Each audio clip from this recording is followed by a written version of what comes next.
This is the Final Word Cricket podcast with Jeff Lemon and Adam Collins. Lots of things to do on the show this week. South Africa cancelled their one-day tour of Australia and then set up a T20 league that's getting bought out by the IPL. There's another one going off in the UAE. This is going to be very interesting in terms of what it means for the Big Bash. The Future Tours program has been leaked to lots of people on good authority for what's going on up until 2027.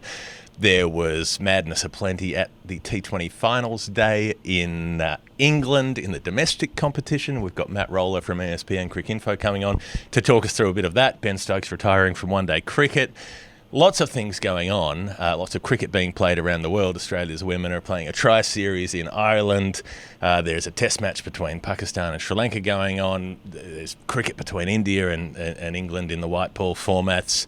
And we've just broken the record for the hottest day ever in the UK. Over 40 degrees. We're number one.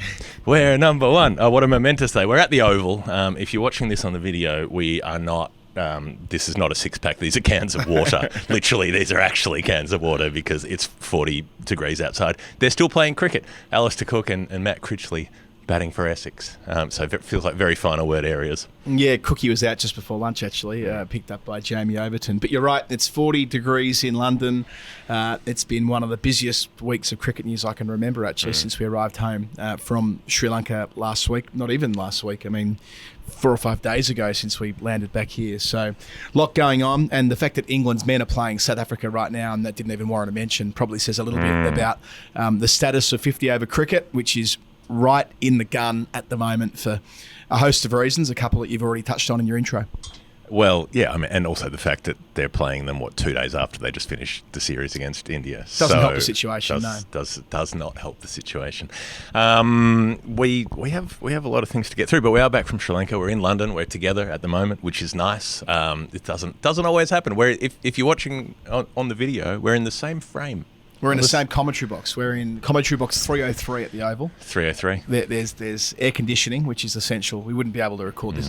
Our original plan was to record this in the grandstands with the county cricket going on behind us, but that's not viable for the aforementioned absurdity that is the weather here right now. And by the way, we have talked a lot about climate change in cricket in the past. If you're wondering why we're not addressing that, it's a very busy week. We'll do more on that in the future, but I can recommend going back and listening to the episode we did around the report that was released in conjunction with the Climate Council, I think it is, in Australia a couple of years ago. That was with Tanya Aldred. We've done other work on climate change in cricket on the podcast before, and the Hit for Six report, wasn't it? That's it. Back in 2019. So this is only getting worse. It does seem faintly ridiculous that they are actually still playing here. And I know we'll have the Australian segment of the audience, and I am among them sometimes, making fun of British people who think it's hot, which is true. It is hilarious when it's like 24 degrees and they're like, oh, it's the middle of a heat wave. Oh, it's been 24 degrees for 2 days in a row. You're like, that's not a fucking wave. That's a coincidence. And like the mid-20s, that is funny. But when it hits high 30s in this country, it's not built for it. No one has houses. They don't have buildings. They don't that are built for it. They don't have fans. They don't have air conditioning. They don't have windows that open.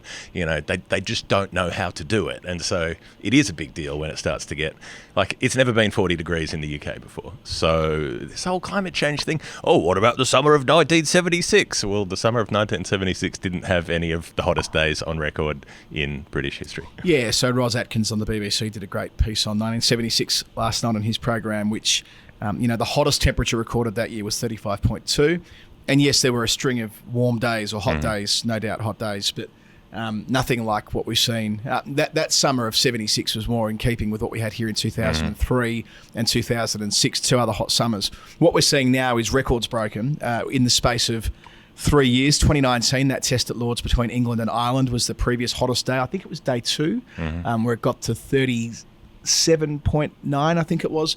And what you rattled off before, 40 degrees here, and it's not as though I haven't lived in hot days in Australia. I spent every summer there and my entire youth there as well. Like, I know what it is to be 40 plus. And the reason I'm putting myself in the middle of this is I did put up a tweet yesterday, which did piss a lot of people off, saying that basically Australians should shut the fuck up around this because it's not the climate change ashes, By saying, oh, you call that a heat wave? This is a heat wave. That doesn't mean, this country is not set up for temperatures in excess of 35 degrees at the best of times. That it's over 40 now. There will be a lot of vulnerable people who will die horrible deaths because of this heat wave. We've already seen a number of drownings, which is just utterly tragic and bewildering, but that's a knock-on effect of these temperatures too. And it's not as though we don't know what this is going to be into the future. And in a cricketing context, what it'll do to the game around the world. So, the frustration that underpins sort of comments around, oh, well, it's not that big a deal. It's only a couple of hot days. We get them all the time in Australia.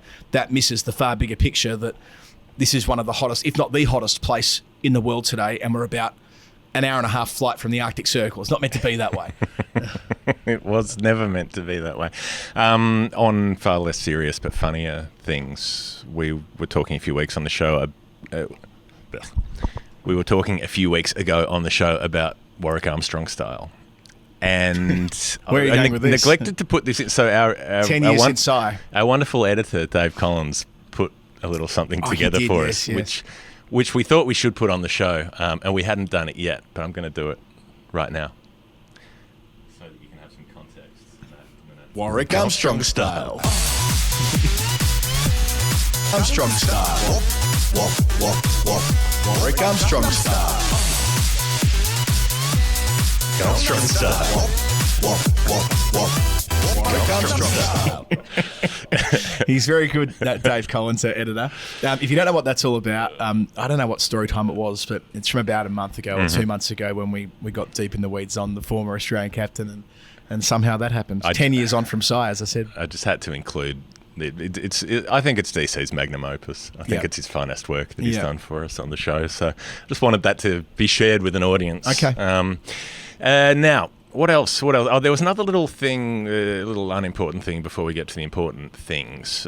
We had some listeners on the chat page asking us which countries had final word listeners in them, like where all the listeners were around the world. And so it's actually much quicker to tell you which countries don't, because we've got a pretty good spread, but I can tell you the countries in which no one has ever listened to the final word. Right. They are Svalbard.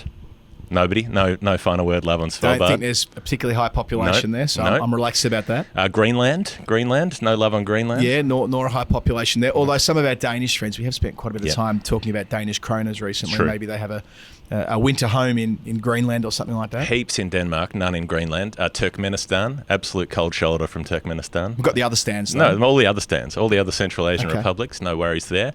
Paraguay, disappointed in Paraguay. Really? Good numbers in Brazil, Argentina, Uruguay, no Paraguay. Maybe we need to go to these. Maybe someone will dedicate themselves to visiting all of these countries and downloading an app of the final word. Oh, please. If you're part. And the other thing is that Paraguay is known worldwide, and particularly in South America, for cheap electronics. That's where you go because they have no sales taxes and they get knockoff goods and whatever. Right. There's a bridge that goes over from Argentina, and there are lots of like tour buses. They go there, drop you off, you walk over the bridge, buy your knockoff, Discman or whatever, and then come on back. Like getting your cheap booze. What's that booze cruise you go on from Helsinki to Estonia?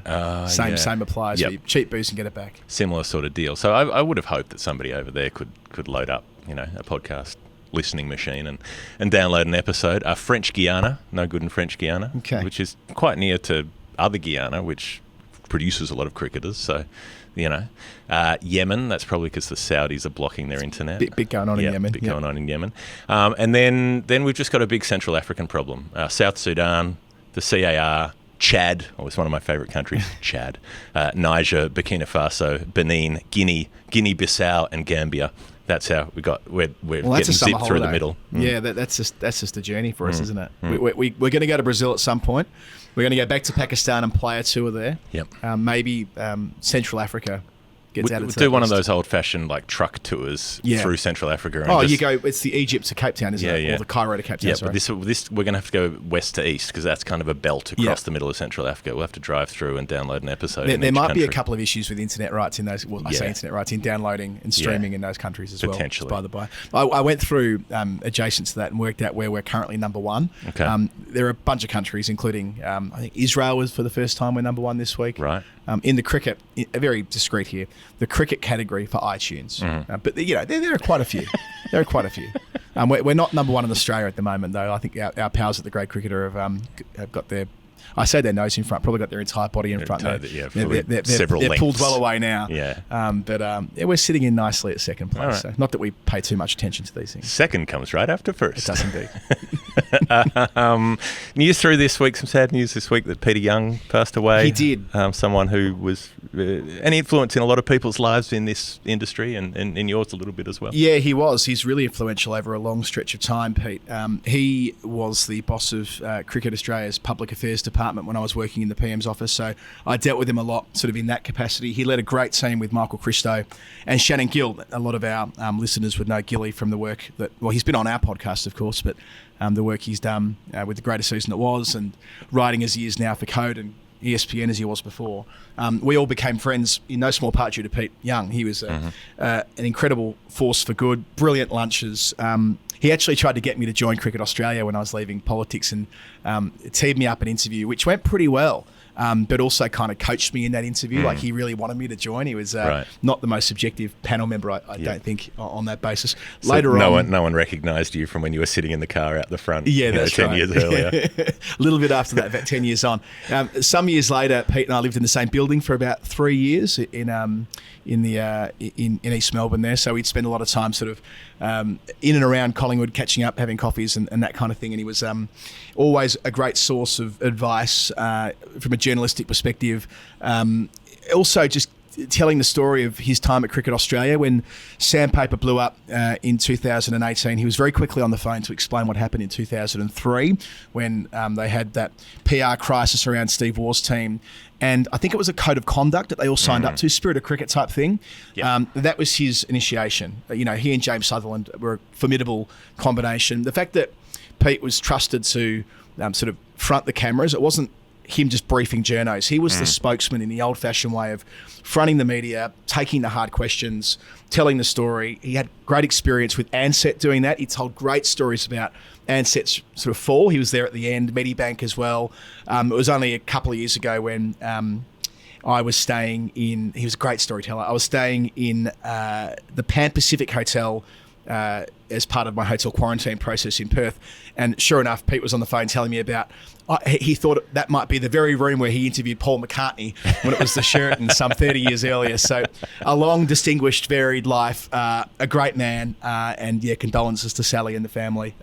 He gave an awful lot to cricket, and he always signed off every piece of correspondence as Shannon Gill and his lovely tribute did for the cricket, what do we call ourselves? The Australian Cricket Media Association. He wrote a piece for that, and he always signed off Chiz, PJY, and I thought that was nice that Gilly signed off Chiz, SG, and in his sign-off about his old boss who, had a massive influence both on the game and a lot of people within it, and far broader than that as well. Valet, Pete. On the show, we've got Matt Roller sitting by. He's been waiting, been listening to us blabber on for the first 10 or 15 minutes, and he's patiently here. Welcome to the final word once again, Matt Roller. Thanks very much.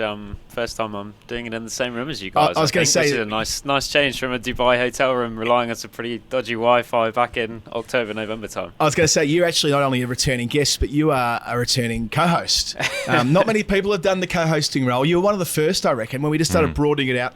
Izzy loads, of course. Norcross quite a bit more in recent times when we've been away at different intervals. Bharat's done it a few times. Fidel's done it once. And you've done it more than those two guys. So and Henry Moran. Henry Moran recently, of course. Probably it. Yeah. Ben Jones has done it. Ben Jones did one it with you, didn't he? That's right. But still, the point remains that it's a pretty small club. So, great to have you back on a week that's been full of news. When we touched base the other day, it was saying, well, the Blast finals happened. Wasn't that wild? You cover the Blast probably closer than any journalist in the UK. Let's have a chat about that. And then everything happened after that. I mentioned before it might be the busiest news week in cricket this year. Would you share that view? 100%. I think the Blast Finals Day already feels like about a month and a half ago, I think, and was, 72 hours, something like that. Yeah. I think yesterday was one of those days where I logged on really thinking it was going to be a quiet day where I might be able to sack off at 4, go and have an ice cream and sit in the pub. And actually there I was at 7:30 sort of rounding up the last bit of the Ben Stokes ODI career tributes. It's been a pretty remarkable week. And then there's just constant stuff going on, schedule, ownership, franchises, players. you name it, it's happening. Well, let's try and do all of it in this conversation. Why don't we start with the blast, though, as a sort of discrete conversation? And we'll take some credit. We were litigating that got to have the video umpire for the front Yes. foot no ball for years. Years. They had it. And then what happens? Come on, talk us through it. Nathan Ellis. I mean, the thing that has completely got lost in this final is that Lancashire were absolutely cruising home. They needed something like 35 or 30 balls. They had loads of wickets in hand. And they completely blew up, basically, towards the end. There was this incredible choke that went on. Hampshire defended unbelievably well. James Vince skippering. He's such a good captain, I think, at this point in his career, where he just completely gets what he needs to do. He's a senior player. They love the fact that he's got all this experience around the world. But basically, you get down to a situation where it's officially 5 needed off the last ball, but because the Blast refuses to have super overs, and both teams have lost the same number of wickets, a 4 is enough. Lancashire would win on power play countback, even more ludicrous than boundary countback in the World Cup final. They need 4 off 1. Gleeson, recent England debutant. Final word favourite. Yep. Final word hero. Is on strike. He's a real genuine tail ender. There's 4 to win. Nathan Ellis, who's been the best death bowler of the season in the Blast, Hobart Hurricane legend, has the ball. Bangladeshi specialist, Nathan Ellis. Bowls just a perfect Yorker, rips out the off stump, sets off. He runs over to the Holly stand. He's at sort of deep point, basically. His whole team runs on. The sub-fielders run on from the Hampshire dugout. They're celebrating. The fireworks are going off. Some people have put stumps out the ground. You know, we're not far off the stage where someone's got a drink in hand. Tim David walks on Lancashire batter, who's already out, and starts shaking people's hand and saying, "Well played, mate," or whatever. And we've had it feels like it's been about 5 minutes. It's actually 20 seconds because of how these things work. And then the umpire, I think it's Graham Lloyd, gets a word in his ear and puts out his arm like this, and then with the other hand gestures the guy's back. And honestly, Hampshire players sink to their knees. Chris Wood, the bowler, flings back a stump, just in complete disgust. He's plucked it out for his cabinet at home. Then they have to go back and do the whole thing again. And because it's 2 runs for a no ball in the Blast, it's suddenly 2 to win. 2 is enough for the title. It's 2 to tie. Wait, it's 2 runs for a no ball. Yeah, ridiculous. English domestic cricket, 2 runs for a no ball. When did that happen? How was I not aware of it? I think it's one of those weird it's a quirks graduated thing. Yeah. Yep. It's always been 2. Why is your hair blue, Nan? Oh, it's always been blue. The Sheffield Shield had 2 for the no ball for a couple of years, and Wayne Holdsworth bowled a no ball to lose a Shield game for New South Wales in those circumstances. That's like the netball super shot. You know, it'll be worth 2 if you're further away. What? I think it's a good idea in principle in terms of disincentivising. Incentivising to keep your foot behind the line. Yeah, but aren't you already incentivised to keep your foot behind the line? Double the incentive. Double the impost. Oh, so then Vince then leads this Hampshire huddle. Right. Everyone is waiting for the smoke to clear because the fireworks have gone off. Yeah, this was my favourite bit, is that you couldn't see. Incredible. Like, no one could see anything. Then Vince basically clocks, despite the fact it's a free hit, he clocks that probably no one is going to remember where the fielders were standing because of the fact that you're obviously not allowed to change the field on a free hit, but he thinks, come on, is anyone going to remember whether I had a short mid-wicket in? So he changes it around a little bit, puts an extra fielder in, lets everyone know it's 2 to win, we can't concede more than that. Ellis stands at the top of his mark and decides he's going to bowl a slower ball, back of a leg. As in it's 2 to tie, but a tie would be a win. Is that right? Correct. Yeah. Very simple, obviously. Sure. Ellis bowls a perfect back of the hand slower ball. It bounces over the top of off stump. They run through for a bye. They sort of half think about running the second bye. They do eventually run it, but during that time, the umpire's already put his arm up to signal byes. Right. Therefore, the ball's already dead. Yep. Lancashire, Dane Villas sort of storms on and remonstrates with the umpires and comes into the presser and say, we think we won the title, but we didn't really. And everything kicks off. The MCC have to put out a statement. Meanwhile, Ellis is already on his holiday somewhere in Europe with his girlfriend, having a few pints in Greece or Italy or wherever it is with the trophy in hand. I mean, it was brilliant theatre. Simon Doull and Robert Croft on Sky were gold. If you haven't watched it yet, watch it back. I went back and listened to Norcross's commentary as well on Test Match Special. You can imagine Daniel very much stepped up to the plate when it mattered in really capturing the drama of the no ball being called retrospectively the final word no ball law. I love that was part of it. Yeah. Nathan Ellis was a bit of a punchline last year in Australian cricket on the basis that he took a hat trick on debut, I reckon, Jeff. If not debut, it was a T20 series where Australia were pumped, and he was seen as an emblem of this sort of secondary tier of Australian cricketers who weren't capable or weren't good enough. A waste of time tour, sending, the main players were sitting out. All of that. But, I mean, I watched that final on television on Saturday night, and you're right about the back of the hand slower ball. That's Ian Harvey. That's, solving peace in the Middle East stuff. And that's brave. Absolutely gorgeous. And he's so good at keeping the seam totally upright as well, so it's really, really hard to pick it. Right. And obviously just the bollocks on him to do it off the last ball with 2 to win. I mean, if Gleeson sort of holds his nerve, doesn't shuffle down the wicket and try to hit it for a boundary, which he does, if he just dinks that into a gap, there's every chance he gets back for 2. That's right. Yeah. And Gleeson is like a word for Gleeson, who has 2 chances to win it, 2 chances to be the hero, muffs them both. Like adds to the legend, surely. Like you say, walks at the bowler both times, so that he's got no base to hit from. He's got no stability. Loses his off stump the first time. Then he's got a no ball, so it's a free hit as well. This is the other point, right? Is that even if he just hits it high enough in the air, they could run 2. Yeah. Like, it doesn't have to be a good shot. It just has to connect, and he can't even do that. They run through. There was that chat about whether they actually got the second run, because they did come back for the second one, but the fella coming from the other end stopped. He goes past the stumps and stops, and then turns around and it's comes chaos. back. It's one of those where you kind of realise that the laws are broken and no one knows when the ball is dead or anything like that. So the MCC put something out where we say, we think this happened, but we're not going to criticise the umpires because no one actually has any clue. The bye what was these signalled. things. I think the one bye was Fraser's statement was that once the bye signalled, you can justifiably say the ball was dead, I reckon. Absolutely. Because they'd stopped. Because one of the runners had stopped, and at that point they're not running anymore. And I think which was incredibly shit awareness from them as well, from the 2 in the middle, because if you need 2 to win, even if it goes to the keeper, just run. You just keep running. They might stuff up the throw. They might. So, the thing of not... Because Gleeson turns to come back and the other bloke's got his back to him. I can't remember who was batting at the other end. Tom Harley. I think 2 genuine tail enders, and you probably see that there. Yeah. But at least, if you're the non-striker, get down to the striker's end, wait for the keeper to take the bails off, and then run back. And they had time to run a message on while the smoke had to clear. Yeah. So you watch more T20 than just about anyone in the caper. Is Nathan Ellis a realistic shot at being in Australia's 15 for the World Cup? I think in the 15, I would say so. I think he was a travelling reserve in Dubai, I think. And it's one of those, isn't it, where I suppose a lot of the time with death bowlers, you get people who are flavour of the month or whatever. So I guess Kane Richardson has kind of been in and around that Australia T20 squad for a while. And sort of has performed at times and hasn't performed at other times. And I think Ellis is probably in that point of his career. I think, to be honest, I think the thing that he has is he does actually have a bit of a point of difference in that he's quite short for a seamer.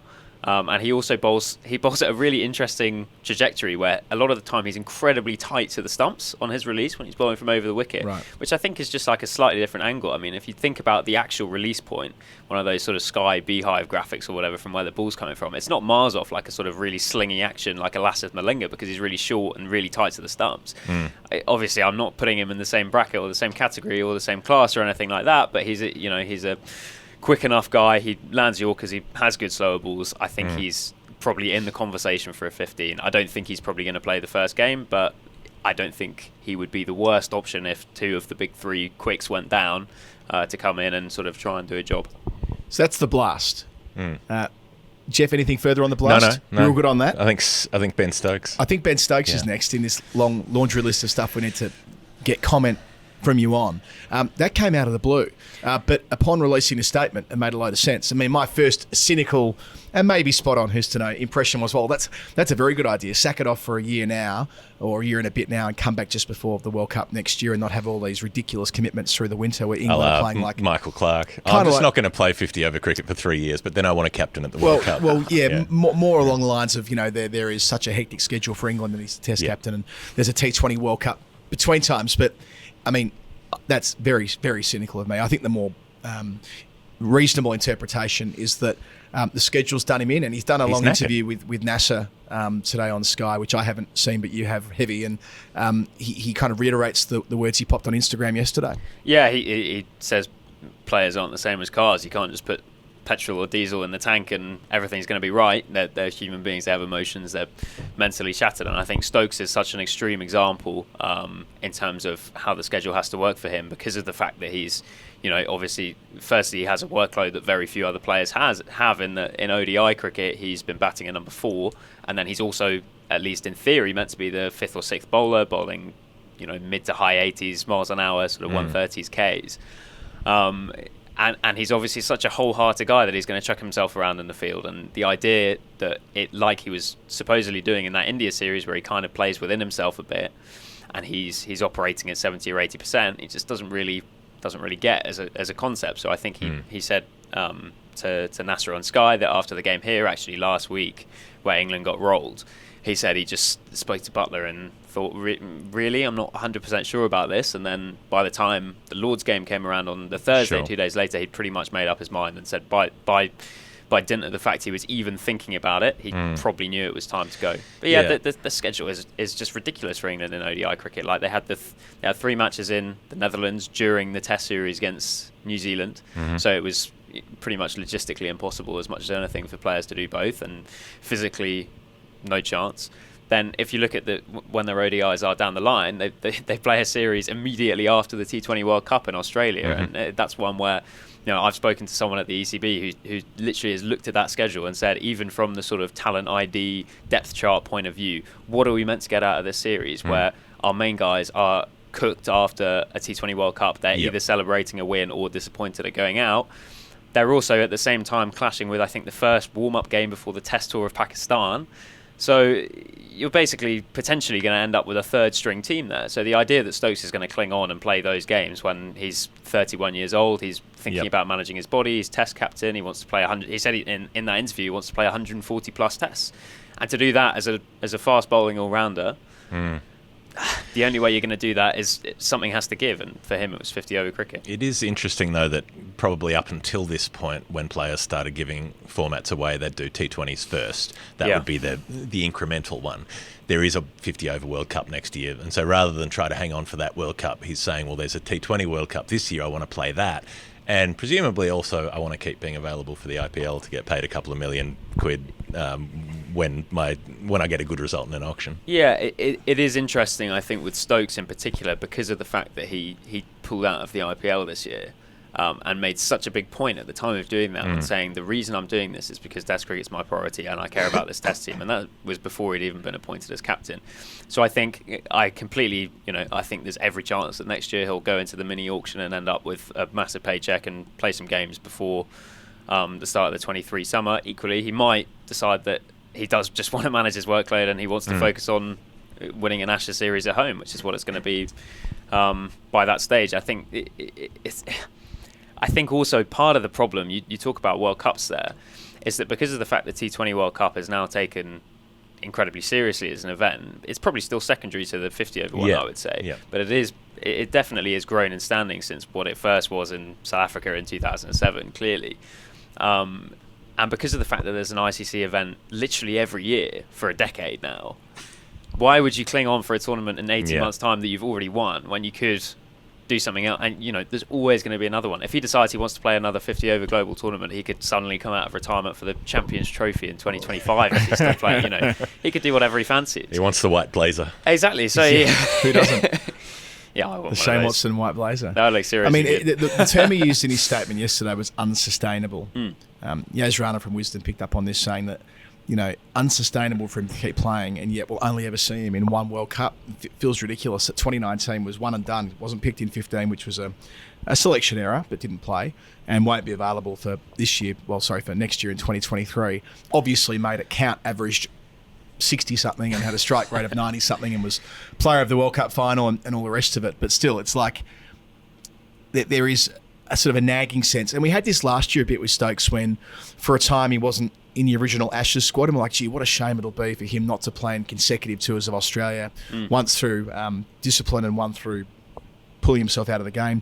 And that's a point in this as well, isn't it? That it's only 12 months ago that he stepped away from cricket altogether, and it wasn't clear at all whether he'd continue. I think he said publicly that he considered whether he'd even play at all again for England. So there's a lot going on here, and I wonder the extent to which Stokes declaring this is unsustainable, just from an England perspective, because other parts of the world don't play enough cricket, and you know there's women who don't play enough cricket either. But just for the England men's team, whether it might provide pause for thought, because even though the World Cup Super League was meant to fix this to an extent, getting rid of 5 and 7 game bilateral series, there is still this congestion with so much Test cricket and the increased presence of T20 domestic cricket. Well, I suppose there's quite a lot to unpack there. I think it's really interesting. You mentioned the mental health break.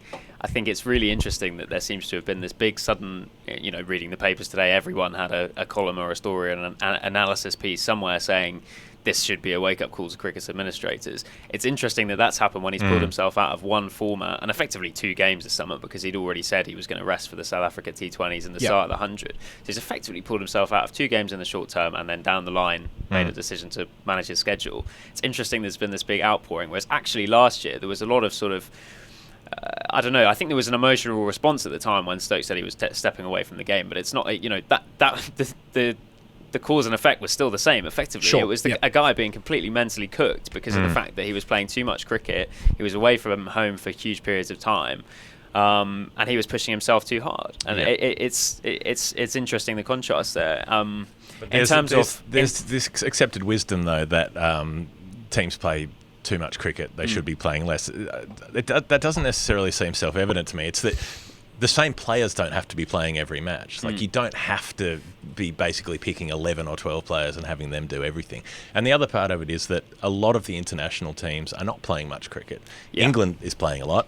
Australia's playing a lot. India's playing absolute shitloads. Even, New Zealand play quite a lot of white ball stuff. They were playing a series, 3 days after the last T20 World Cup. So there are teams that are playing a lot, and there are a lot of teams that don't get to play much at all because they don't have the money, they can't support it, they can't afford it, they're not making a return from it, whatever it is. And so it always comes down to the same old thing we bang on about, which is the unequal distribution of resources at the ICC. But if the wealthier countries were helping other countries develop, there would be a stronger ecosystem all around, which would eventually be better for everybody. Yeah, it's tricky, isn't it? I suppose Stokes' point in his interview with NASA was, he was saying, well, if you want international cricket to maintain its primacy, then you need the best players playing all the time. And I think it's self-evident that that's not the case in international cricket at the moment. I checked yesterday, since the start of June, so in the last 6 or 7 weeks, England have used 32 players in men's international cricket. Blimey.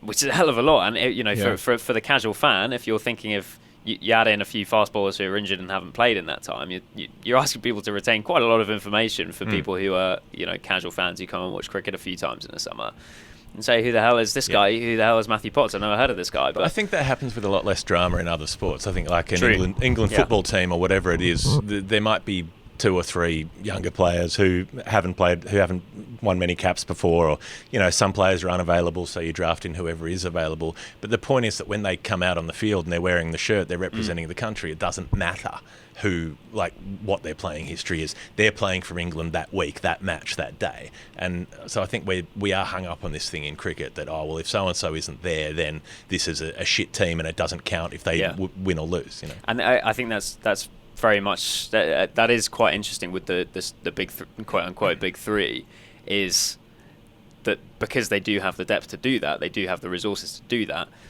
For example, England and India played a sold-out T20I in Southampton where the tickets were really, really expensive 2 days after that rescheduled test, with none of the players who had played in that test involved, and it was still a pretty good game. Obviously you were missing a few big names, and I'm sure a lot of the fans there would have been saying, where's Boomer, where's Pant, whatever, but they still got to see Bhuvneshwar Kumar get Joss Butler out first ball, and that's that's something that people will go home and remember. They still got to see Hardik Pandya, they still got to see Rohit Sharma, etc., etc.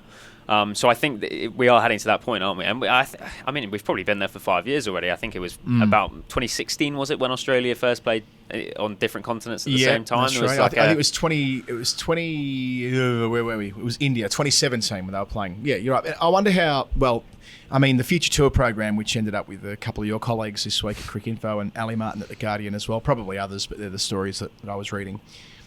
With the fact that we're going to have a bigger IPL window, CA and the ECB are clearly carving out space for their own domestic competitions. There is going to be more white ball cricket around the world, as there always is. Are we reaching the point where we're going to have to accept the fact that there are going to be 2 teams playing for a country on the same day in different formats of the game, maybe even in the same format of the game? And that's the compromise we need to accept if the schedule is to remain broadly as is expected over the next 6 years. Yeah, if you look at that schedule between 2023 and 2027, people are talking about will Stokes' retirement spark any change? Absolutely not. Of course it won't. People have done this before, and it's probably quite an English thing as well, where all the English papers are saying Stokes is gone. What are we going to do? And they've effectively ignoring the fact that AB de Villiers missed the 2019 World Cup, which he wanted to play in. Faf du Plessis missed the T20 World Cup last year, which he wanted to play in, but South Africa said if you want to miss this series to go play in the CPL, you're not getting picked. West Indies have been fielding second-string white ball teams and test teams for the best part of a decade outside of major tournaments, and even sometimes at major tournaments, because of the fact that club cricket has primacy over international cricket in a lot of cases, especially for guys who don't have the financial security that a lot of players in England will, because of the fact they've been in county systems, age group systems, this sort of thing. When people talk about the sort of reasons behind the 100 or whatever in the UK, that's one of the big things that is quite often missed, is the fact that the ECB know that international cricket is lucrative for them when they play against certain opposition, but then in a summer where they're playing against, for example, say Sri Lanka and West Indies, it might be the case that ticket sales are lower, hospitality is lower, commercial revenue full stop is lower, and as a result they need a big product that's going to get cricket front and centre, and what they're trying to do, whether it's going to work or not, and obviously the Big Bash has had some serious problems in the last few years with that, and I think Cricket Australia are seeing it as the same thing, basically, where they're saying, if we can get to a point where domestic players are heroes, and I don't think John Wells and Jordan Silk are household names in Australia, is the impression I get, but the idea is that if you can make a hero out of a player who otherwise wouldn't play international cricket, then that helps the product, and that means that you have this thing that exists in its own right and doesn't rely on other boards and doesn't rely on international cricket being the best. What we've seen literally today is that, from what I can tell, Cricket Australia is screwed. So the BCCI have carved out a window for a couple of months for the IPL. England are doing the same for the 100. Cricket Australia now have this South African league, which looked like a bit of a threat, but now, the leaks have come out that basically all of the franchises have been bought by IPL teams. Now, that hasn't been officially announced, but that's understood to be what's happened. 6 of the IPL sides have bought the 6 South African franchises. It'll be a shorter tournament. It'll be an extremely lucrative tournament because it's going to have the backing of those big events. There's this other one getting going in the UAE as well in January. With some IPL owners in that as well. Yeah, so Cricket Australia are trying to run a big bash that goes from December to February. It's twice as long as just about any other T20 competition, with less pay because they've got salary caps. And their idea that they're going to attract good overseas players is gone. The only way, they might get a few players who like the lifestyle thing of coming out to Australia for a couple of months and settling in and not playing every single day like you would in a shorter league or whatever. But their entire plan, their entire Big Bash plan, looks in serious trouble now with these much richer competitors at the same time. I think so. I think that the one thing that I would caution with the new leagues is that what we've seen previously happen is a lot of the time a league will launch for a certain number of years or will attempt to launch. The South African league, there was the Global T20 that never even got off the ground, despite the fact it had various... Three. But this one has a lot more money in it. This one does have more money, but it's one of those things where, especially because the BCCI are involved and because of the fact they've been so hot since day one on the promise of the IPL, they're not going to let Indian players play anywhere else, any other T20 leagues, because of the fact that they have, probably rightly feared any kind of threats. That it will be interesting to see whether they take off. But clearly, speaking to player agents and stuff over here, you hear what people's winter plans are, and people are currently weighing up a huge offer from South Africa versus a huge offer from the UAE, and then some smaller county players are thinking, well, maybe this is my opportunity as the guy who can then go for 2 months to Australia and spend a season. Good on him for it, by the way. Who's the British Jordan Silk? Who's the British John O'Wells? Because they're the ones who are coming over. Well, I suppose Laurie Evans last year had a great comp for Perth Scorchers, didn't he? And was man of the match in the final, and he's the sort of guy that is going to end up, he could well be the future of the Big Bash. There's someone like that, and they have to sort of carve out a reputation for themselves in Australia, having come over without one, rather than someone who is already an established superstar. So they're going to be effectively competing with the second IPL, like the mini IPL that we've been hearing about for years. They're going to have a bigger, longer IPL as it is with the new window we're seeing in the FTP, which is frightening. I mean, you hear sometimes futurists, if you like, in the cricket industry say, well, you just wait till we're a decade or 15 years down the track and we'll be grateful for it only being a couple of months of IPL. There'll be 6 months of IPL. It'll be like a football league, and they'll fit international cricket in and around that. I'm not saying it'll ever get to that stage, but it'll now be 3 full months in that new calendar where there'll be barely any international cricket played, because we know that boards are reluctant to schedule bilateral series against it. And this is the same week where the South African one-day team have formally said to CA, we're not going to play one-day cricket in Australia this year. We're going to forfeit that series. We're going to effectively resign ourselves to a qualification tournament to reach the World Cup next year. This is South Africa. This is a giant, or at least a team that's always been a threat at World Cups. I know they didn't perform well in 2019, but forget about that. Over the journey, they would go into every World Cup cycle expecting that on their day they could win it. Make a semi-final, yes, but they could win it. And maybe they should have at different times. And yet they are now going to say, well, we can't even make the top 9. Yeah. We're going to concede defeat because it's more important that all of our players are available for the first iteration of their domestic comp. I mean, this feels like the definition of the thin edge of the wedge, doesn't it? Well, this is a fat middle of the wedge. I think because of the fact that was the thing that happened longest ago in the biggest week of cricket news since forever, it feels like a long time ago, but actually that was an enormous story at the time. I think it's a huge, and executives from Cricket South Africa are openly coming out and saying, we're taking a calculated risk here. We think that for the long-term health of the game, it's worth us taking that risk of having a bad week at a qualifying event and potentially not making a really lucrative World Cup. But if that's the trade-off that we need to get this tournament up off the ground, and I get that rational, and don't get me wrong, I get that rational, crude assessment that they'll almost certainly walk it through in the qualifier because at the end of the day they can bring their big guns back and all that experience. I get all of that, but if these bilateral agreements aren't worth the paper they're written on, though, that's where we might get to, is that domestic cricket has always been sort of looming in the background as potentially overtaking international cricket, but when it's literally happening as it has this week, this time you can see the rational argument for it. But it's also worth remembering that they're absolutely broke. Like, they're flat broke. Cricket South Africa are screwed. They have no money. All their reserves are gone. They had a few $100 million, 10 years ago, and now they've got like 20 million or whatever it is. They're in really bad shape. And if this league doesn't work, they're fucked. It's over. I mean, basically, they dissolve as a body, and they'd have to be sort of built from the ground up by government support or something like that, which isn't likely to be forthcoming. So it's not a normal situation where they're saying, well, let's do this because it'll make us a bunch of money and we're already rich. It would be a bit different if it were one of the wealthier established but what boards. we are seeing is that there'll be no white ball. Okay, the middle of the Australian summer, traditionally, you would get the Test series end and you'd see a lot of white ball cricket. I know the world's changed, but we will no longer see international cricket played in Australia in January, the middle month of summer. So it's more, it's a symbol, it's an emblem of the direction that it's moving with what happened with South Africa last week. Yeah, and I suppose the most interesting thing as well, you talk about the BCCI and the IPL. I think that something that I found really interesting is people talk about the IPL growing a lot. What's really interesting to me is the fact that there's actually, I think there were the same number of games in the IPL last year as there were in something like IPL 2011, because they tried to expand originally and then realised that the franchise agreements didn't work for, I think, like Kochi and one of the original Pune one of the Pune teams. There are many iterations, but it's actually kind of been a constant for a while, which I think is really interesting that they've not sort of managed to grow it. But clearly, we're reaching the point where they've said, "Look, enough's enough. This is time for us to move out."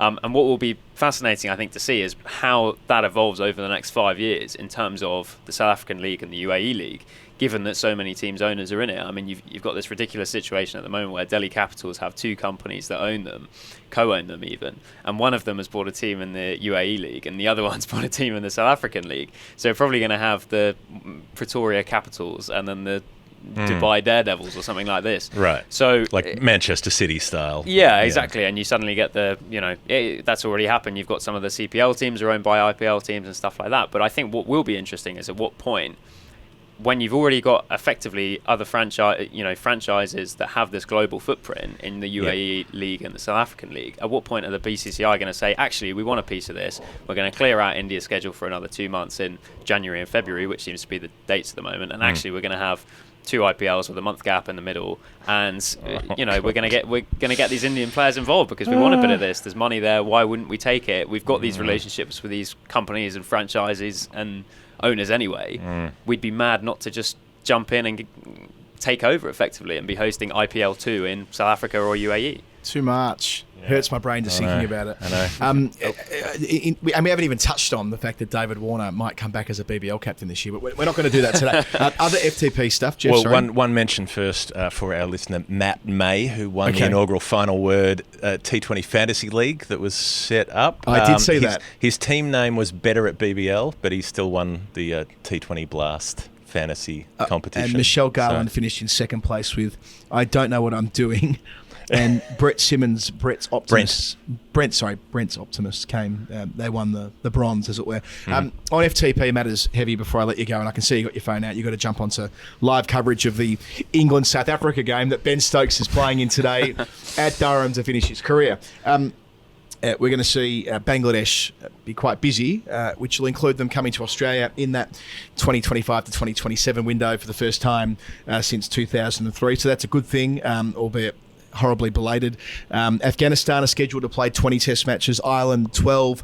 How many they actually play, being non-World Test Championship, who's to bloody know? And the main England talking point ended up becoming that they're not going to the Caribbean for 5 years. Now, to me, as an Australian... just normal for Australia. Yeah, from an Australian perspective, I'm like, that doesn't seem like such a big deal. But England taking teams to the Windies has been a huge part of the rhythm of the winters forever because of the sheer volume of Brits who want to go and spend their holiday there.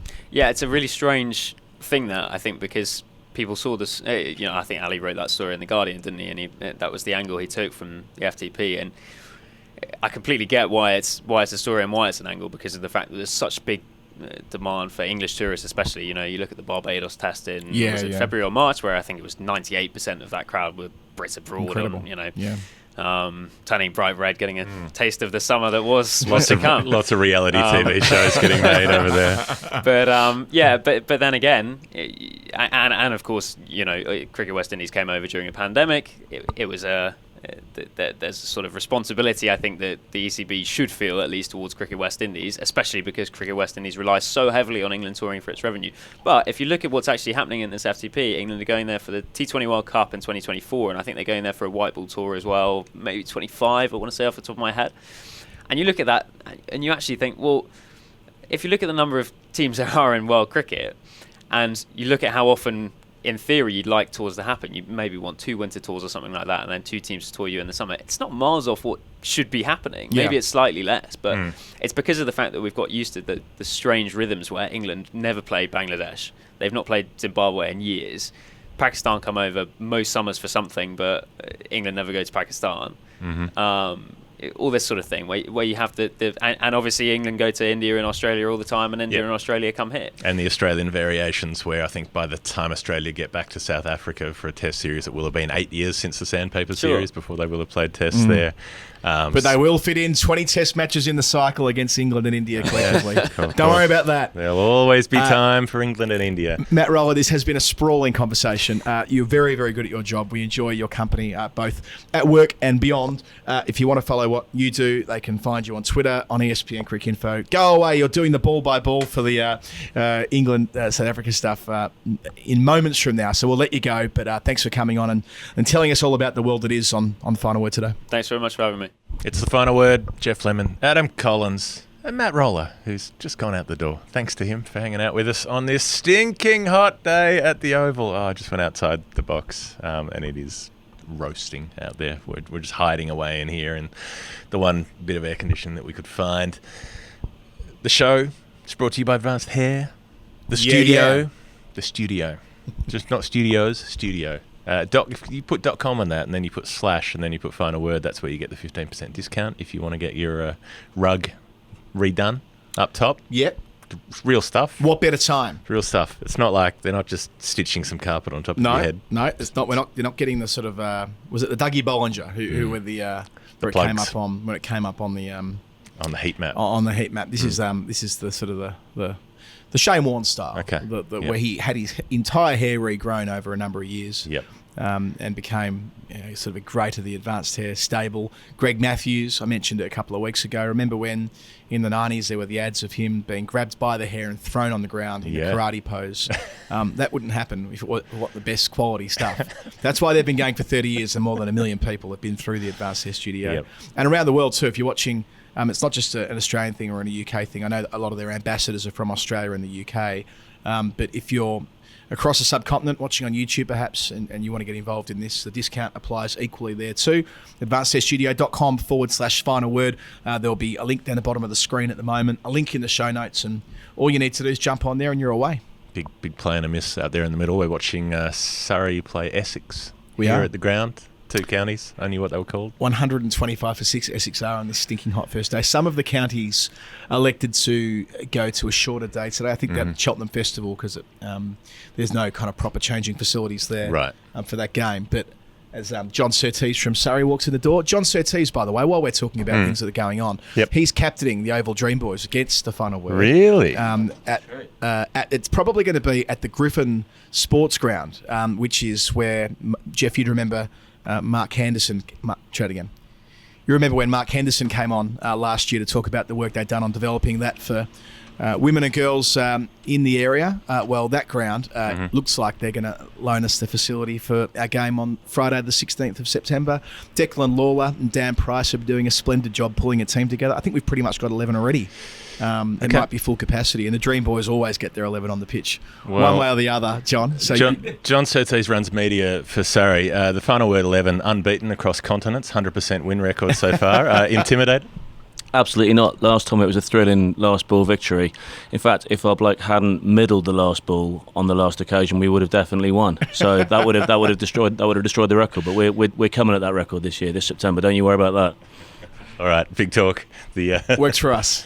It'll be played in great spirit. That much I do know. Speaking of, we should play a game on the show. We should briefly. Okay, let's do it. You know what it's called? I've got a fairly good handle on it. It's called Nerd Pledge. Nerd Pledge. It's the game of numbers, the game of the internet, the game of the nerds. So here's how it works. Even more importantly than advanced hair, the people who make this show happen are supporters of the show who send in contributions. Might be weekly, might be monthly, might be once, whatever it is. But when it comes through, it's not a normal denomination. It's not a round number. It's a very specific number because their number relates to cricket in some way, and we have to work out what it means. Yes, and that includes Lee Geldard. Geldard, I think. Geldard? Okay. I know, that's what I'll do it. I'll do it again. Yes, and now that includes Lee Geldard, who sent through 248, Jeff, in GBP, which might give some hint. Okay. But there's no clue here, so you've got terrain to work in. All right, so £2.48. The decimal point could be anywhere. We could move it around. And this may be a little conventional, but I thought... I didn't necessarily think I'm going to look at individual batting scores, but there were a couple that popped up that I thought you would appreciate, basically. I'm just doing this for your enjoyment for the most part. So...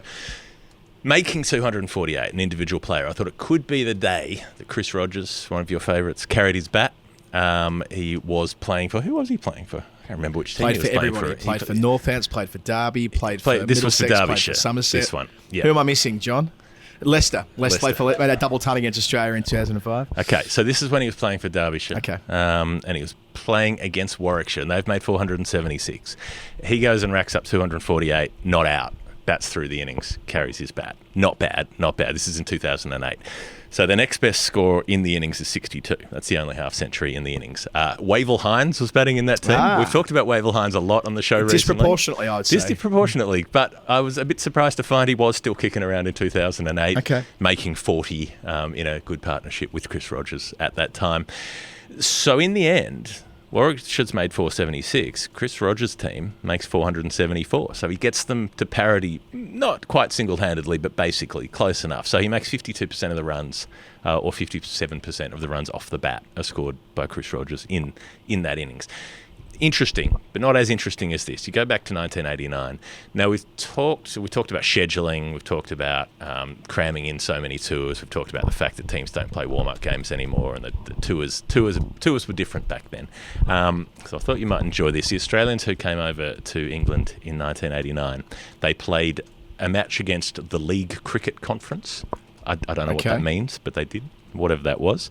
They played the Duchess of Norfolk's Invitational 11. It's usually the Duke of Norfolk's Invitational 11 where they start at Arundel. That was maybe there was no Duke of Norfolk in 1989, and thus it was the Duchess's Invitational 11. Maybe there was some sort of Macbeth-style murder of maybe. the Duke. I'd like to find out why, because that was the off. traditional, I think I'm right in saying, the traditional tour opener they'd play at Arundel. Beautiful ground. Maybe some sort of intrigue. I am already so far steeped in blood it would be as tedious to turn back as to go over. So the Duchess had her Invitational 11 that year. Then they played Sussex. Then they played the MCC. Then they played Worcestershire. Then they played Somerset. Then they played Middlesex. Then they played Yorkshire. Then they played 3 ODIs. Yeah. In different places around the country. Then they played Warwickshire. Then they played Derbyshire. And then they played the first Test match. That's how it was, though. I mean, the tour before the Test was. I mean, it was his own thing. Yeah. So the fact that Bradman rattled off 1,000 runs in May, in 9 hits or whatever it was? Yeah, in 1930. I think was it? I think it might have been 1938 actually. Anyway, the point, he did it a couple of times. But that's because they played so much cricket before they started the Test matches. So there was a sense that these players had an identity in the English game. Like they played the full tour, they played the full season. So don't come at me with this. We play too much cricket now sort of thing. Did you have to play the Duchess of Norfolk's Invitational 11? No, you did not. Maybe not quite the same congestion in the schedule, but when you toured England, you were there for 4 months. Okay, it was a proper thing. So in the second last of this string of matches leading up to the first Test, the Australians play against Warwickshire. David Boone, D.C. Boone, gets out first ball duck. Ooh, Tony Merrick, LBW. Dean Jones walks in at first drop. Yep. And just pumps out 248 in 5.5 hours. Oh, good. So 248 from 284 balls, which is a pretty good clip to start off a first-class match. Then they put Tom Moody up to 4. He bangs out 144 not out. So, again, in quick time. So on the first day, they've already declared, as the Australians, on 444. They've done that in 93 overs, just rattling them up on day one. Then they bowl out the county team for 235, so they're more than 200 in front, and this is what makes it great in terms of the pointlessness of this whole game, right? They don't enforce the follow-on. They choose to bat again. They send Timmy Zora up to open the batting with Mark Taylor, who makes a duck. Alan Border comes out at 3. Trevor Hones bats 4, and Merv Hughes gets a hit at 5. So they didn't even send Dean Jones or Tom Moody out again. They're like, you guys have had a hit. Merv Hughes batted at 5. Okay. I'll say in the defence of that is that it was just in the lead up to the first Test match, you say. Yeah. So they might have just been at the point where they were trying to protect and preserve their bowlers and not enforce the follow-on. 3-day cricket. Sure. It wasn't unusual to have a funny third innings in 3-day cricket. What is unusual is Alan Border was playing. Yeah. Alan Border played very few of those games in 89, nor did Terry Alderman. So he Jeff didn't Marsh bat in the first innings. Yeah, so Jeff Marsh was captaining most of those tour games. And Terry Alderman, TMO, Test matches only in 89. And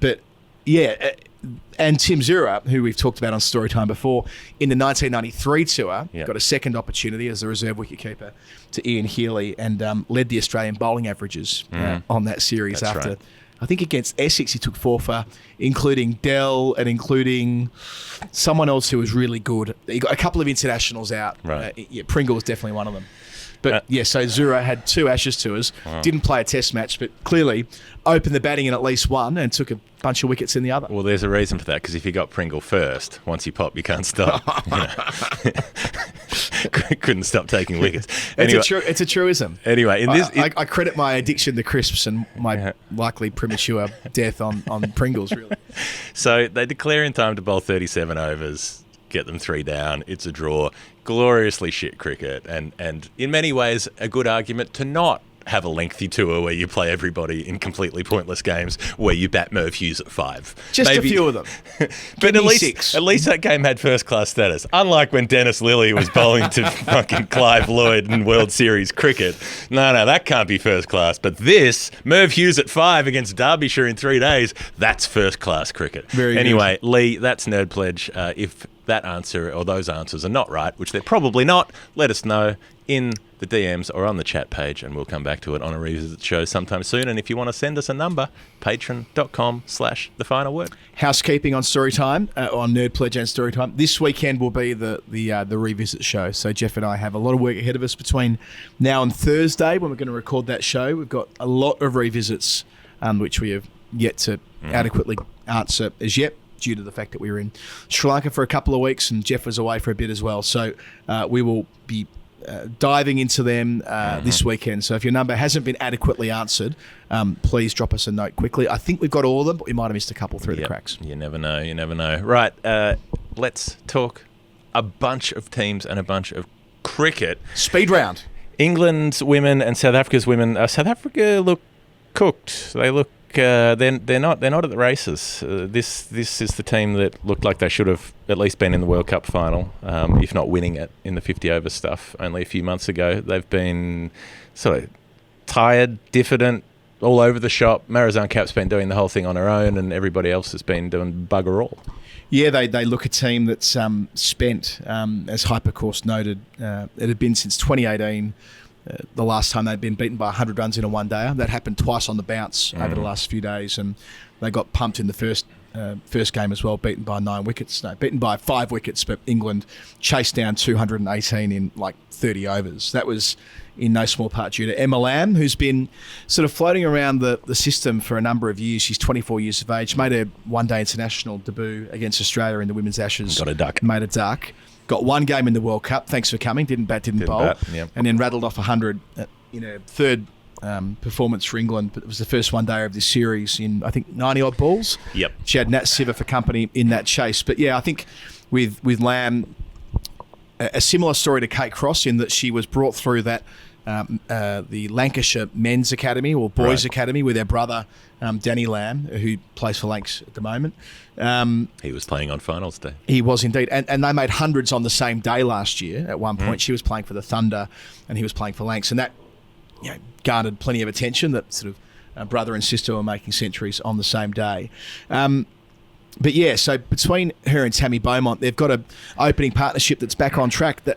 How long were we talking about Tammy Beaumont not having a partner? Like she had underperforming Lauren Winfield-Hill, who got about 4 bites of the cherry. That sounds like you're doing a Trump tweet. You're like Lion Ted Cruz underperforming Lauren Winfield-Hill. No time for underperforming Lauren Winfield-Hill. I feel bad for saying that because I do like Lauren a lot. But sure, she didn't make a fucking run for about 5 years. Yeah, the numbers are the numbers. They tried Danny White up there, and it never quite clicked. It didn't click enough, put it that way. And I know that White made an extraordinary 100 to finish the World Cup and got dropped campaign. about 6 times in that innings. But it was loose. She's had 2 really good hundreds at the top of the order, and they've both been days when she got dropped half a dozen times. Yeah, but the thing is, Jeff, this is where you and I are very different. Like you've got this view that if you get dropped, it's a lesser innings. Like if you get dropped and you keep going, it reinforces the capacity to bounce back from that, as White did in the semi-final. But the fact is, they don't want to use White there. They want to use White as that floater, as a finisher. In the third one day when she smacked 33 and 14 balls. That's what they want White to do in one-day cricket. So they needed an opener, like a full-time solution, and Lamb seems to be that. Made a half-century in the second game as well. They put on 127 batting first for the first wicket at Bristol. They made 337 for 5. Beaumont 58, Lamb 67 to keep that good run going. They hadn't had an opening partnership of more than 100 for 4 years. So, I mean, again, that kind of reinforces that point that they tried everything. They'd gone round and round in circles, and Lamb seems to be filling that hole for them. And also, they've made that structural shift with Sophia Dunkley at 3. This is it's also great that they've got an opening partnership called Tammy and Lammy. So that's nice. That can work. That works. No, and that's what they call. That's what the other team, the other players in the team. Oh, I didn't. That's a thing. Those that's are their nicknames. Being funny. No, they literally. Tammy and Lammy. They're like, well, Lammy's done this and Tammy's done that. Oh, sorry, right. Yeah. No one's kind of amalgamated that. They're not putting out merchandise yet. No, it's not deliberate. It's just that's the way it's gone. Like sometimes things work out. At one point, I had 2 housemates who were named Hope and Sunshine. Sometimes things just work out. The other big shift they've made is moving Sophia Dunkley up to 3. Yes. This isn't about this series. This is about the next World Cup. Right. They're like, right, well, where will she be in 3 years' time? She will be presumably in the middle of her career or the best part of her career. We'll want her batting 3, and that paid off big time in that second one day where she made her maiden international 100. She's made a number of half centuries, but it's the first time she's reached 3 figures for England. It was a pretty scrappy first 50. I was doing the Guardian coverage for it, but she made the second 50 in 29 balls to reach 107 by the end. Had Siver for company once again, another half century. I don't think Siver's missed reaching 50 for about fucking 6 months. And you throw in the wickets she took in the first one day where she took 4 for Sodall opening the bowling with Catherine Brunt. I skipped over that, by the way. Catherine Brunt, 3 for 18 from 9 with the new ball in the first one day. Welcome back to international cricket. Yep. And then Izzy Wong coming in and taking 3 for on debut as well in her first 50 over. This is what I was getting to. So they've made this call that, we're going to rotate Brunt through. We're not going to play her in every game. In fact, we'll play her sparingly.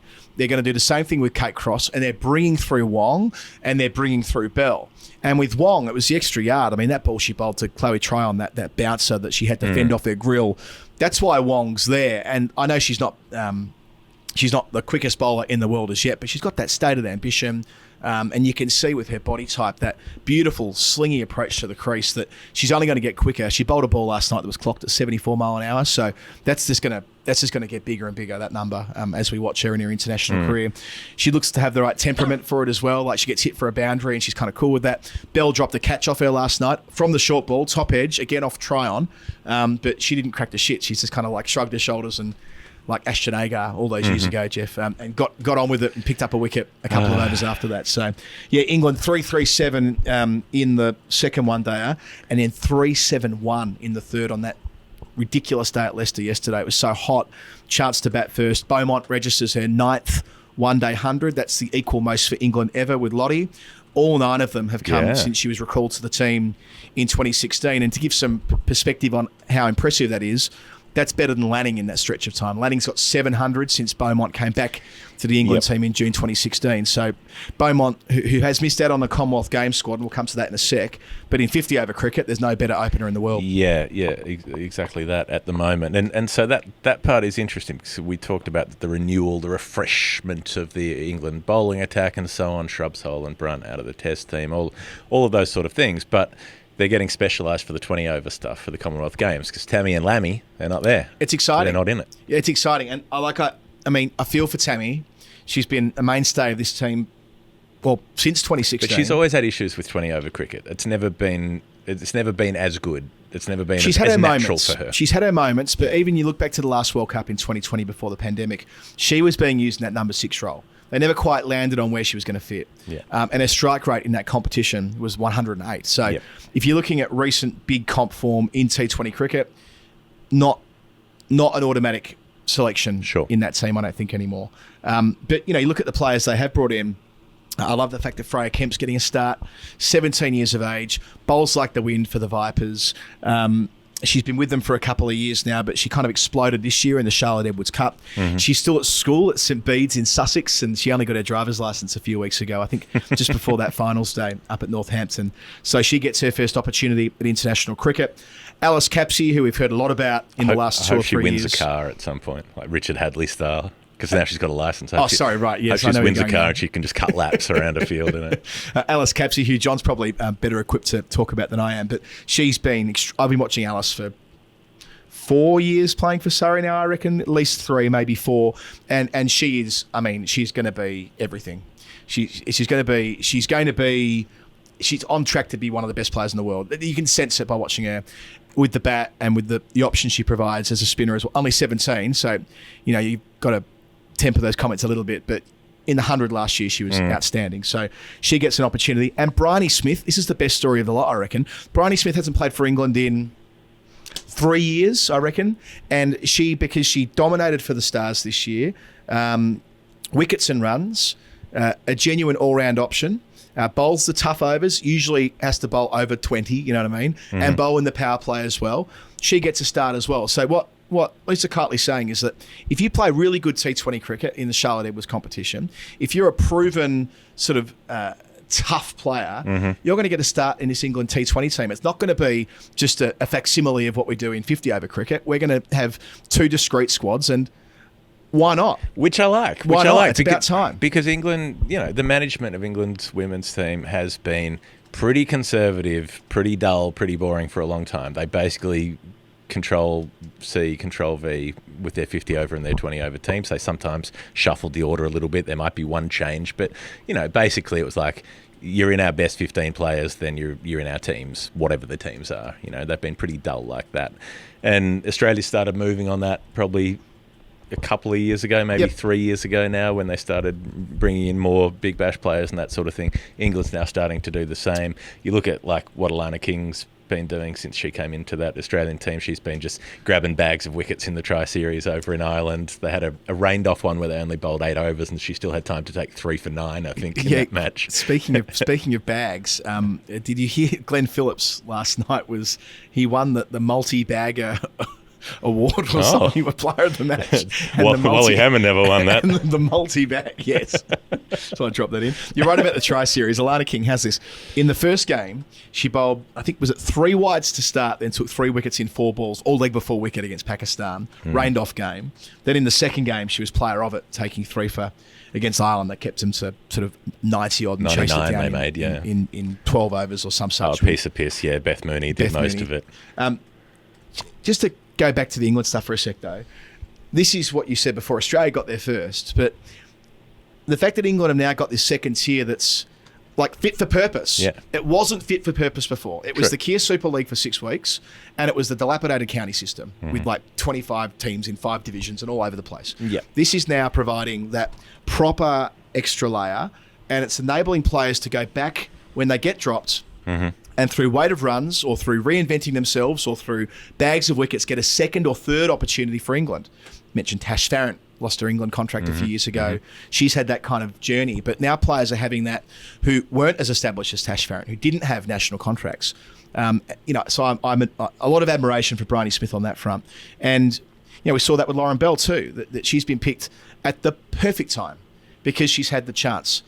Alice Davison-Richards, another, who's had the chance to... She's a little bit older, might be 28 now, but still, point stands, where coming through, Emma Lamb has come through that system. I mean, there are a whole host of them, which means England have got flexibility that they didn't have before. So I admire the way they're going about it in diversifying their squads by playing younger players, by not being conservative at the selection table, and by absolutely hammering South Africa. I mean, they've got Chloe Tryon making runs. They've got Marizanne Kapp making runs, but bowling poorly.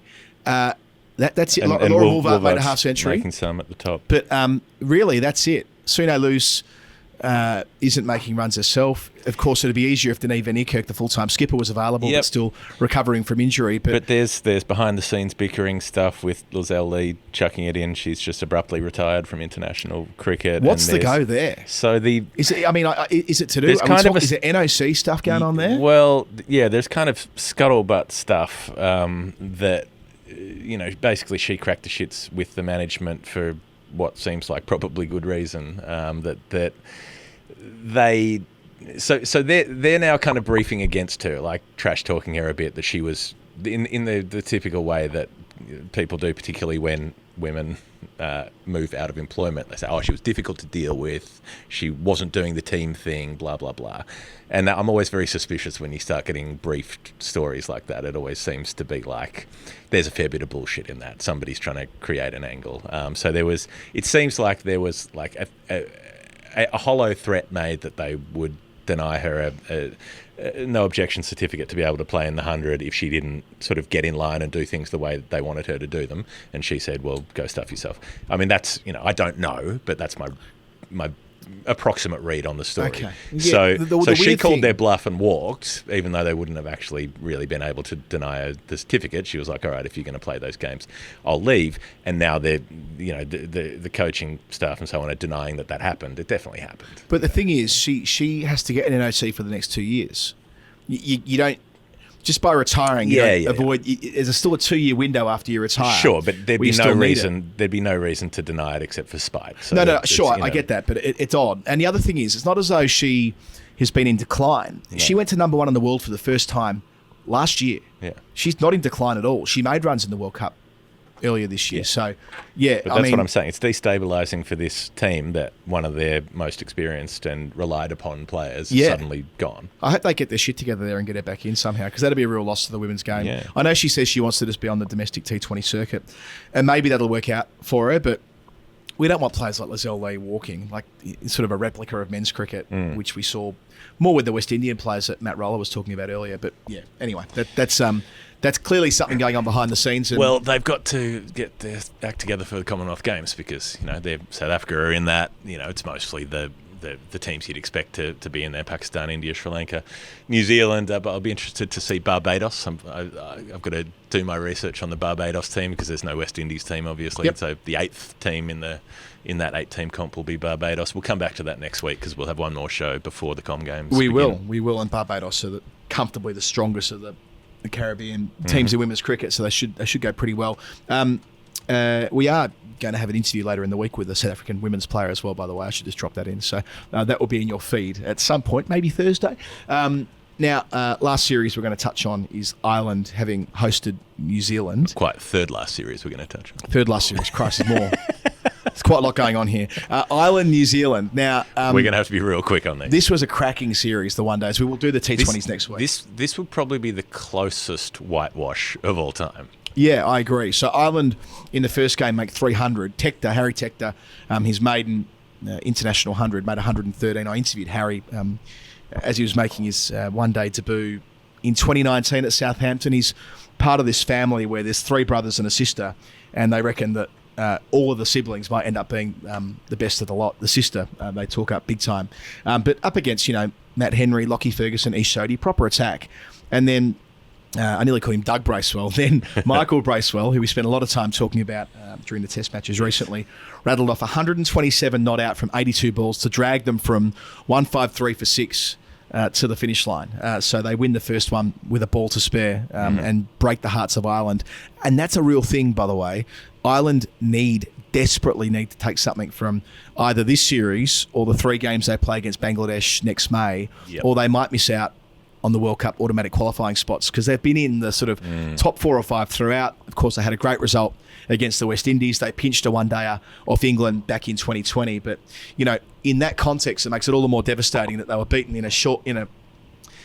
a narrow one in game 1. Game 2 was close as well, Jeff. It was lower scoring. Yep.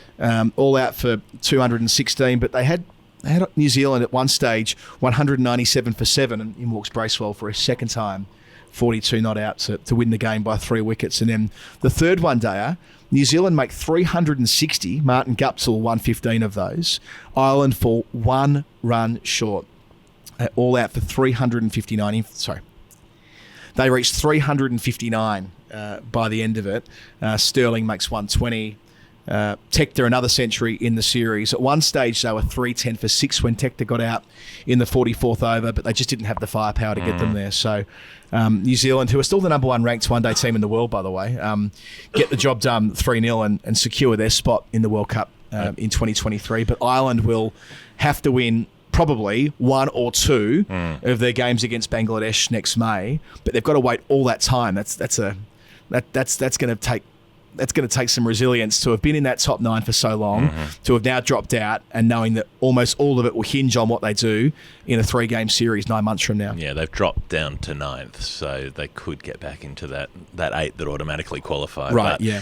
They were to be so close to, 1 ball to spare and then 1 run, and had they notched a couple of wins there, they'd be comfortably up in that 8. So there's always that kind of talk about, look at that plucky Irish and whatever. They nearly chased 360. I mean, this is serious stuff. But they're replenishing golden generation, right? So, Tector's a great example of that. Curtis Campher took wickets in that series.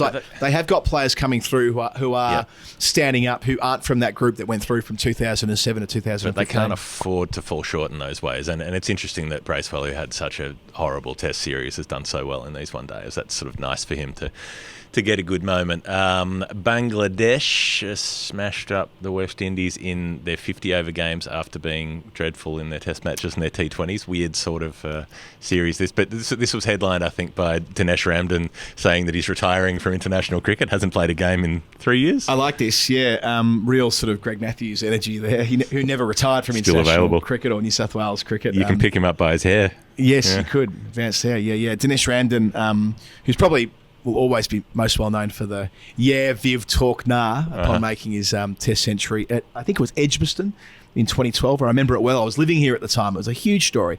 But yes, given this series, or the test series at least, clashed with what we were doing in Sri Lanka, we haven't really had the chance to get into this, but Brathwaite's team, not Carlos Brathwaite's team, that'd be a bit weird if he came back to captain the test team, not having played for years. Craig Brathwaite's team won both of the tests. Bangladesh just not good enough with the bat under Shakib, who's back as captain, interestingly. Between Kemar Roach, who's playing today for Surrey, by the way, Alzari, Joseph, Jaden Seals, they're taking all the wickets. Kyle Mayers made another 100 in the second test match. Kyle Mayers is he's in the very elite over 35 batting average, under 35 bowling average club. Interesting. Not a lot of players. There's only about 30-odd players in history if you do a sensible qualification of, say, 10 innings. I think it was 10 wickets taken and 10 innings batted or something like that. 30-odd players in that. A lot of the greats aren't. Great all-rounders supposedly aren't in that. It's Richard Hadley and both of them and so on. 33 or 34 or something like that. Yeah, so Shane Watson's in there, of course. Is he? Kyle Mayers is in there. Very good. They should go out for tea or something. So Bangladesh have only won one test of 10 in this WTC cycle, which isn't ideal. The Windies are at kind of 50% of their points. In all probability, it'll be too hard for them to jump into spot 1 or spot 2, but worth stepping back and saying that the Windies have had a good few years. I mean, where they were in 15-16 when they came to Australia, they were an absolute rabble. And, there were some questions as to whether they'd even keep playing Test cricket. Yep. But they've made some pretty big strides, I reckon. The T20s, the Windies won as well. So we jumped. One was called off, and the other. The T20s, the Windies won as well after the first one was called off. Into the one day as Bangladesh did turn the tables though. In the second of those, we saw Nasim Ahmed have the very 90s figures of 10 overs, 4 maidens, 3 for 19, which jumped out at me. And Tammy Iqbal made a half century to win that game comfortably. The third one-dayer, they bowled them out for 178, the Windies, with Nicholas Pooran, who's captaining that side, top scoring with 73, but no one else really making a significant contribution. Then Tajul Islam, who helped bowl Australia out in a test match at Dhaka back in 2017. This time he had the 90s figures, 10 overs, 2 maidens, 5 for 28, and they got the run 6 down to sweep it 3-0. So, Bangladesh are in second spot now on that World Cup Super League table. They've got a 12-6 record. So, those one-dayers didn't actually count towards the Super League, by the way, which is a bit of an oddity. But nevertheless, it's just worth noting that Bangladesh have also had, in 50-over cricket, a pretty good 2 years. And Sri Lanka still going in Galle against Pakistan. Both the test matches in Galle, initially one was supposed to be in Colombo. So that will have been 4 tests in about 4 weeks in Galle. And we were asked, has that ever happened before? Has any ground hosted so many test matches in such short succession? I doubt it. I couldn't find any definitive information, but I strongly doubt that that's the case. I saw Rex Clementine on Twitter saying that there have been 4 held in the same city before. Colombo have held 4 on the bounce, but using different grounds. Sure. So 4 at Galle consecutively. Yeah, that'll be something new. In that particular period of time as well. But that's a really good match going on over there. It's the end of day 4 at the moment. A couple of things to note here. One, Dinesh Chandimal doing the business against Pakistan as much as he did against Australia. 76 in the first innings, 94 not out in the second. Both times sort of held the thing together, got some help from the tail, etc. And then Babar Azam did the same thing when Pakistan batted first. Crazy 100. He makes 119, put on 70 for the 10th wicket. Yeah. Got them just about to parity. With Nasim, who can't bat. Yeah, with Nasim, who hung around for 40-odd balls. Yep. Prabhat Jayasuriya gets a third 5-wicket haul in a row, three in consecutive innings. Yasir Shah comes back, the leg spinner for Pakistan, bowls a ball of the century, this year's ball of the century contender to bowl Danajaya De Silva. I saw a bit of this. Yeah. Obviously, a hard spun leg break and takes the top off and starts outside leg. So no dramas there. But I think ball of the century, you've got to bring him forward, don't you? Isn't that part of the charm? It did play back to it. I think balls of the century need to. And I know we're using that term, air quotes, right? Because they happen, as you say, once a year. But sure. I saw someone saying it can't be ball of the century because he's Asian. I'm like, are you fucking kidding? It's the most absurd thing I've ever heard. Was that a satirical comment by someone saying that Asian players don't get enough credit? It's something I get a little bit off on Twitter these days. I'm noticing when I describe Johnny Bairstow's 100 as one of the best of the century at Leeds the other week. Not at Leeds. Where were we? Was it Leeds? Yeah, it was Leeds. Or was it Nottingham? Who knows? Don't know. There were lots of them. No, it was the Leeds one. First innings at Leeds.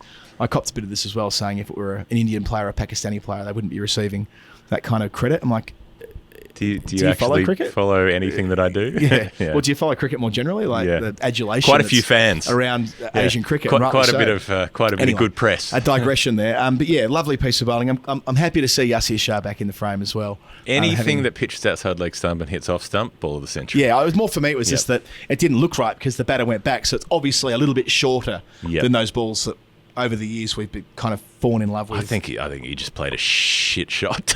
Doesn't help the situation. Tried to come across the line and all the rest of it. Anyway, the point is that all of this set things up so that in the fourth innings, Pakistan need to get 337, and they might just be going to do it. So Abdullah Shafiq, the young opener who we enjoyed the work of in Pakistan, he's got a ton. He's still there, 113 not out. He's batting with Rizwan. They're only 3 down. So on day 5, they need 120 more with 7 wickets in hand. Now, Prabhat Jayasuriya could come out and bowl them out, but they could get them.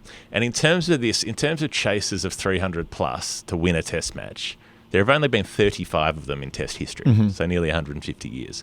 In the first 75 years, there were 3.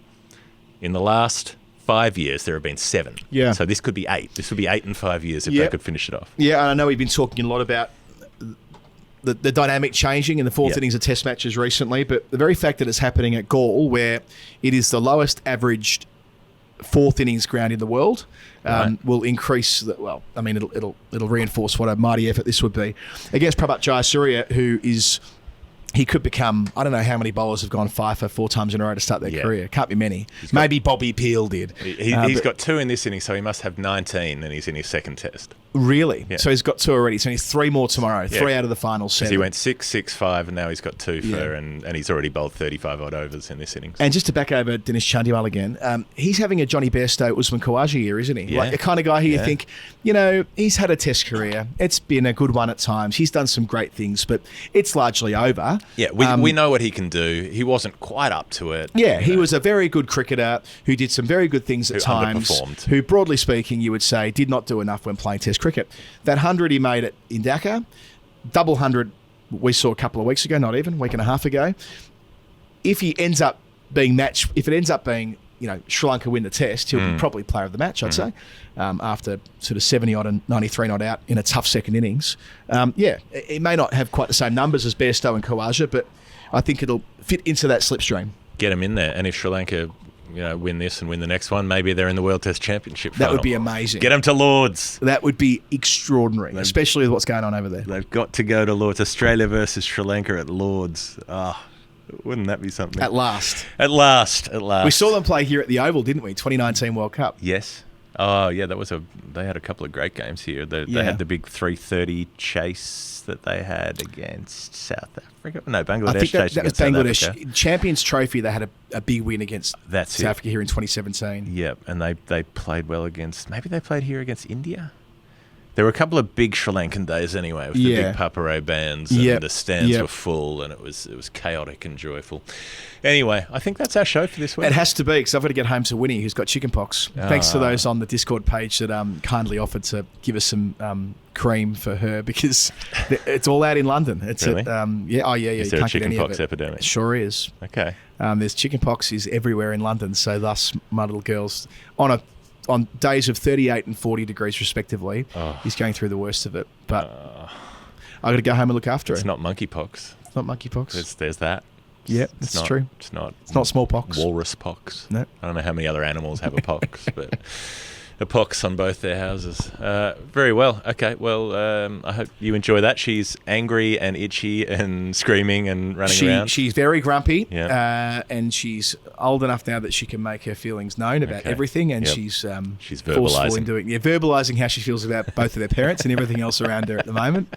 So she's entitled to do.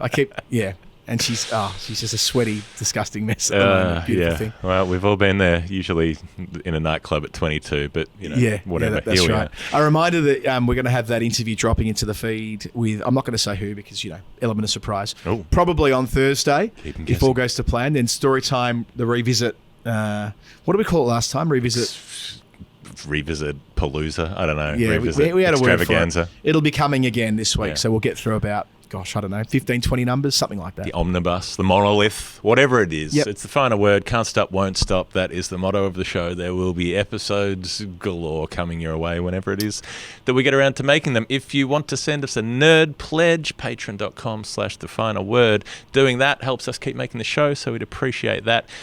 This show is on the Bad Producer Podcast Network. It's edited by Dave Collins. Thanks to Advanced Hair for sponsoring it. And follow us on our social media platforms if you don't know. Which we're now actually starting to use. Because we're using them. Even the Twitter account, which we pledged never to use, we're using that as well. So this is the thing now. Yeah. We have to do it. Yep. TikTok's happening as well. Oh, God. I mean, A conscientious objector. we're I'm going just to move doing to it. Canada. We're doing it. So we now have the infrastructure in place to run these social media accounts. So Instagram, Facebook, Twitter, soon to be TikTok, and of course YouTube. Where if you were watching on YouTube, hi there, wave through here. Jeff was on the show before. He just leaned back and was out of shot for about half an hour. But I totally forgot the camera was on. But we had all of the other bits on camera with Matt earlier. I'm just so relaxed. We even had 2 shots going. We had Matt on one angle and us on the other. So all very professional. classy. So you can see what it looks like inside the commentary box, which this is normally, I think, the 5 live box during a test match. So Okay. you can see what it looks like with us having recorded today at the Kia Oval in South London. Welcome to BBC 5 Live. This has been The Final Word with Jeff Lemon and Adam Collins. We'll see you next time on our podcast feed. Bye.